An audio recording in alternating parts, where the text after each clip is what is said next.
नमस्कार, मी उज्ज्वला सर्वांचं स्वागत करते. कडाक्याच्या उन्हाळ्यामध्ये आपण थंडगार काहीतरी ज्यूस बनवूया म्हणून आज टरबूजाचा ज्यूस बनवणार आहे.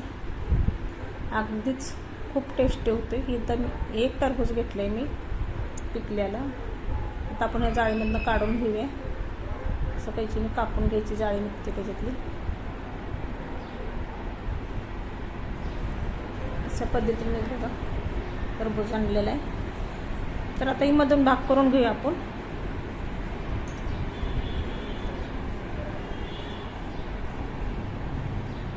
अशा पद्धतीने टरबूज निघाले. कलर पण मस्त आहे याचा. तर याचा आपण सर्व आता बी काढून घेणार आहे.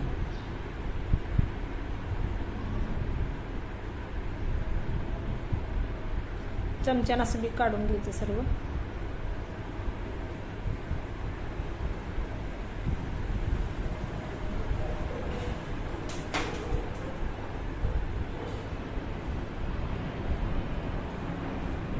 दोन्ही पण भागाचं बी काढून घेऊया आपण. उन्हाळ्यामध्ये कसं थंडगार ज्यूस आपल्याला प्यायला छान वाटतं, म्हणून काहीतरी नवीन नवीन आपण ज्यूस बनवतोय.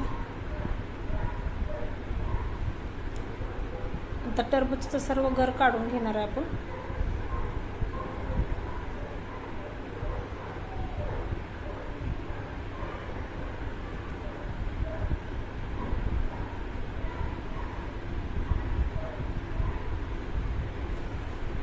वरून असे सर्व साल काढून घ्यायची टरबूजाची. नाहीतर नुसता गर पण काढून घेऊ शकता असं सुरीने.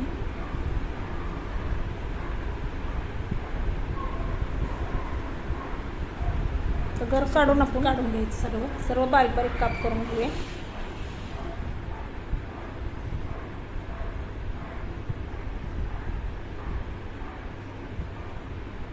सब्जा भिजत घातला पहिला 10-15 मिनटं. सब्जा पण आपला चांगला तरी भिजलेला आहे वाटीमध्ये. छोटं छोटं काप करायचं. मिक्सरच्या भांड्यात आपण लगेच आपलं बारीक होते.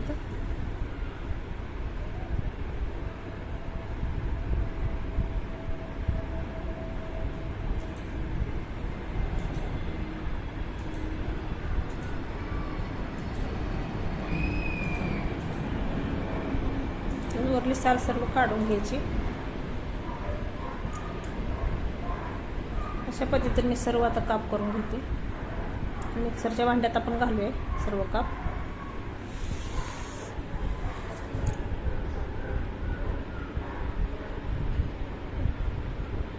असा ज्यूस बनवून तुम्ही दुपारच्या टायमाला पिऊ शकताय. 4 चमचे साखर घातले मी, थोडंसं मीठ घातलंय. आता आपण बारीक करून घेऊया. दूध घालूया अर्धा कप.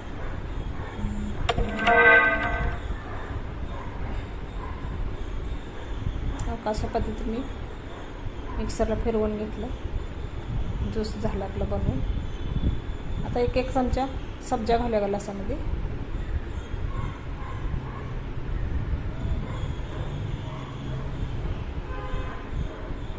आता ज्यूस होते. पेत खात पेत म्हणून असा ज्यूस बनवला बघा. खाऊ पण शकता, चमच्यानं पिऊ पण शकताय. आता बर्फाचं कड घालूया आपण. वरून पण थोडासा सब्जा घातला मी. खूप सुंदर झाला आहे बघा. चवीला तर अप्रतिम झाला आहे. नक्की करून बघा तुम्ही. रेसिपी आवडली लाईक करा, सबस्क्राईब करा. मग भेटूया नवीन नवीन रेसिपी.